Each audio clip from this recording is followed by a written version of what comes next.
La tempête tropicale Elvis continue d'évoluer au large des côtes sud-ouest de Madagascar, tandis qu'une autre se développe et pourrait impacter les Mascareignes à l'approche du week-end. Pour ne rien manquer des mises à jour, veuillez vous abonner avec les notifications activées. La tempête tropicale Elvis est actuellement quasiment stationnaire à environ 100 km des côtes de Madagascar. Au cours des prochaines 24 heures, Elvis devrait dériver lentement avant d'accélérer vers le sud-est, pour finalement se déplacer vers des eaux plus froides et s'affaiblir progressivement. Cette trajectoire est susceptible de faire perdre à Elvis ses caractéristiques tropicales.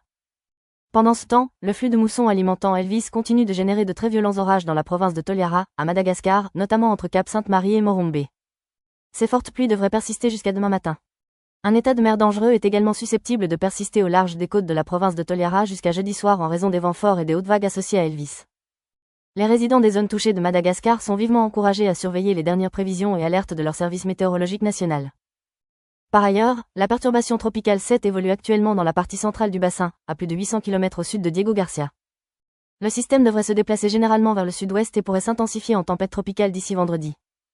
Cependant, un affaiblissement progressif est prévu au cours du week-end. Bien qu'il soit actuellement loin des terres, il existe une menace potentielle pour les îles Mascareignes, Rodrigues, Maurice et la Réunion, plus tard ce week-end. En raison de la longue période de prévision, une incertitude importante demeure quant aux prévisions d'intensité de la perturbation tropicale 7. Les modèles sont actuellement en bon accord concernant la trajectoire générale de la perturbation.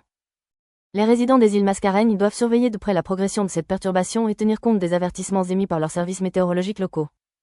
Il est essentiel de se rappeler que les cyclones tropicaux peuvent évoluer rapidement. C'est tout pour aujourd'hui. Abonnez-vous à cette chaîne pour obtenir les dernières mises à jour sur les cyclones tropicaux. Nous apprécierions également que vous puissiez partager cette vidéo pour tenir les autres informés et en sécurité. Restez en sécurité et à bientôt.